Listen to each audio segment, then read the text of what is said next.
ဘောဟာမှာကျွန်တော်တို့ဟာပြဿနာတွေကိုမကြာခဏကြုံတွေ့ရတတ်ပါတယ်။တင်းငယ်တဲ့ပြဿနာဖြစ်စေကြီးမားတဲ့ပြဿနာဖြစ်စေထင်နိုင်ပါတယ်။ဒါပေမဲ့တစ်ချက်တော့မှတ်ထားဖို့လိုပါတယ်။ပြဿနာတွေကိုရှောင်ရှားလိုက်ရုံနဲ့မဖြေရှင်းနိုင်ပါဘူး။တကယ်တော့အဲ့ဒီပြဿနာတွေကနောက်တစ်ချိန်ပိုကြီးမားလာပြီးပြန်လာတတ်ပါတယ်။ဒီနည်းရဲ့ပုံပြင်ကကြောင်းရွက်မှုကိုအနိုင်ယူဖို့ဆိုရင်တတိလိုအပ်တယ်ဆိုတာနဲ့ပြဿနာတွေကိုဖြေရှင်းခြင်းရင်မှန်ကန်တဲ့စိတ်နေသဘောထားနဲ့ရင်ဆိုင်ဖို့လိုတယ်ဆိုတာကိုသင်ခန်းစာအဖြစ်သင်ပေးမှာဖြစ်ပါတယ်။ဒီပုံမြင်တဲ့ကနေကျွန်တို့ရဲ့ကိုယ်ပိုင်ဘဝအကြွတန်ဖိုးရှိတဲ့သင်ခန်းစာတစ်ခုကိုယူဆောင်လိုက်ကြရအောင်။စိမ့်လန်းသောတောင်တန်းမှဖြင့်ဝဲရန်ထသောတစ်တော်အနက်ဆိုင်တဲ့တွင်အလွန်ကြီးမားသောကူတစ်လုံးရှိခဲ့သည်။အဲ့ဒီကူထဲမှာယုံတကောင်နေထိုင်နေခဲ့သည်။အဲ့ဒီယုံဟာစိတ်ကောင်းစိတ်လှရှိပြီးသဘောကောင်းသူဖလို့တစ်တော်တဲကတရိတ်ဆန်အားလုံးကသူ့ကိုချစ်ခင်ကြသည်အခက်ခဲကြုံရတဲ့အချိန်တိုင်းသူကအခြားသူတွေဘက်ကရက်တီပြီးကူညီပေးတဲ့သူဖြစ်သည်တနေ့မနက်မှာယုံဟာအစာရှာဖို့အပြင်ကိုထွက်သွားခဲ့သည်လက်ဆက်တဲ့အသီးအနှံတစ်ခုခုသို့မဟုတ်မုံလာဦးတလုံးတောင်ရဟင်ကောင်းမယ်လို့သူဆူတောင်းခဲ့တယ်မုံလာဦးကယုံရဲ့အကြိုက်ဆုံးအစားအစာပါ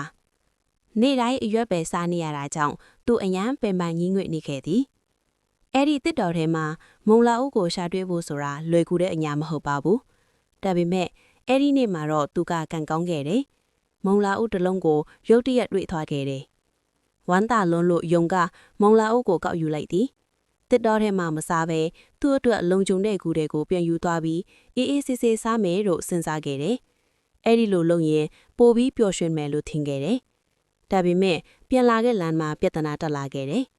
ပျော်ရွှင်မှုထဲမှာမေ့နေခဲ့လို့လမ်းကိုတေးချမကြည့်မိပါဘူး။ရုတ်တရက်ချော်လဲသွားပြီးမြစ်ရည်စီးတဲ့ကိုကြားရောက်လူနီးပါဖြစ်သွားခဲ့တယ်။ကံကောင်းစွာနဲ့တစ်ပင်အမြင့်တစ်ခုကိုဖမ်းမိလို့အသက်ရှင်နိုင်ခဲ့ပေမဲ့မုံလာဦးကတော့လက်ထဲကလွတ်ကြပြီးရေထဲကိုတိုက်လိုက်ကျသွားခဲ့တယ်။ကြောက်ရွံ့နေတဲ့ယုံဟာမုံလာဦးကတနေရာရာရက်တက်မလားဆိုပြီးမြစ်ဘေးတစ်လျှောက်ပြေးလိုက်ခဲ့တယ်။ဒါပေမဲ့မုံလာဦးကရေစည်းနဲ့အတူမျောသွားပြီးနတ်ဆိုင်နဲ့ရေတကွန်အောင်မှာပျောက်ခွဲသွားခဲ့တယ်။အားကုန်ပြီးစိတ်ကွဲသွားတဲ့ယုံဟာအစာကိုထက်ရှာဖို့အားမရှိတော့ပါဘူး။သူ့ကူထဲကိုပြန်သွားပြီးအနားယူခြင်းယုံသာလိုချင်ခဲ့တယ်။ဒါပေမဲ့ဂူဝမ်ပေါက်ကိုရောက်တဲ့အချိန်မှာသူ့ရင်ဘတ်တင်းကျပ်လာခဲ့တယ်။ဘဝတစ်လျှောက်ပထမဆုံးအချိန်ထိကြောင်းရွံ့မှုကကိုအနှံ့ပြန်နှက်သွားခဲ့တယ်။လဲချောင်းခြောက်သွားပြီးတုံလုံးနေတဲ့အထက်နဲ့ငါကူထဲကိုဘသူဝင်ထားတာလဲလို့ခေါ်လိုက်တယ်။တွန့်ပြန်စမ်းမရှိပါ။ဓာတ်တီကိုစူပေါင်းပြီးထက်မှန်အတန်မြင့်စွာဖြေပါလို့အော်လိုက်တယ်။အဲ့ဒီအချိန်မှာဂူထဲကနေအတန်ကြီးကြီးတစ်ခုပြန်လည်ပြီးထွက်လာခဲ့တယ်။ငါဟာ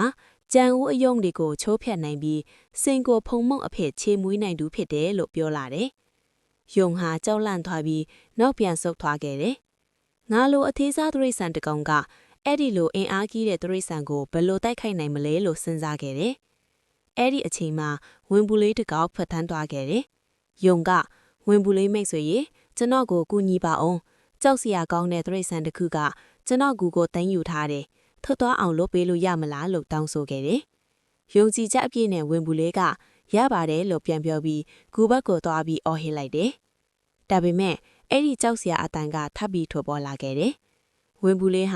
ကြောက်လန့်ပြီးနောက်ပြန်ဆုတ်ပြီးတစ်တော်တဲ့ကိုပြေးဝင်သွားခဲ့တယ်။နောက်တစ်ခါကြားတစ်ခေါင်ရောက်လာခဲ့တယ်။ယုံကအားလုံးကိုရှင်းပြလိုက်တယ်။ယုံကတစ်ခါတုန်းကကူညီပေးမှုတဲ့အတွက်စိတ်မပူနဲ့ငါကဝင်ပူလေးထက်ပိုအင်အားကြီးတယ်လို့ကြားကပြောခဲ့တယ်။ဒါပေမဲ့အထန်ကိုကြားတော့ကြားလဲကြောက်လန့်ပြီးပြေးထွက်သွားခဲ့တယ်။နောက်ဆုံးမှာကျန်စင်တွေတောင်ကြောက်လန့်ပြီးထွက်ပြေးသွားကြတယ်။အဲ့ဒီအခါဖားလေးတကောင်ရောက်လာခဲ့တယ်။ကျွန်တော်ကူညီရမလားလို့မေးခဲ့တယ်။ယုံကအားလုံးကိုပြောပြပြီးမှဖားကပြုံးပြီးတင်မယုံလဲကိစ္စမရှိဘူး။ကျွန်တော်စမ်းချင်ကြည့်ချင်တယ်လို့ပြောခဲ့တယ်။ဖားကတတိရှိရှိကူအနီးကိုထော်ပြီးအထဲမှာဘသူရှိလဲထွက်လာပြီးကျွန်တော်နဲ့ရင်းဆိုင်ပါလို့အော်လိုက်တယ်။အဲ့ဒီအချိန်မှာဂူထဲကတလိษံကကြောက်လန့်ပြီးတစ်ဖြည်းဖြည်းထွက်လာခဲ့တယ်။အားလုံးအောင်တော့သွားကြတယ်။အဲ့ဒီကြောက်စရာတလိษံဟာလေးပြသားလောင်ပိုးကောင်လေးသားချစ်နေခဲ့တယ်။ဂူရဲ့ပိတ်တံတကူကြောင့်သူ့အတန်လေးတွေကမိုးချိုးတန်လိုကြားခဲ့တာသာချစ်တယ်။အားလုံးရီမောလိုက်ကြပြီးတင်းငယ်သောတလိษံတကောင်ကဘလို့ကြီးမားတဲ့ကြောက်ရွံ့မှုကိုဖန်တီးနိုင်ခဲ့တယ်လဲဆိုတာကိုအံ့ဩကြတယ်။ဒါကြောင့်တင်းငယ်တဲ့ပြဿနာလေးတွေကကြီးမားတဲ့ပြဿနာမဖြစ်ခင်တတိရှိရှိရင်ဆိုင်ဖြေရှင်းထားတဲ့ပါတယ်။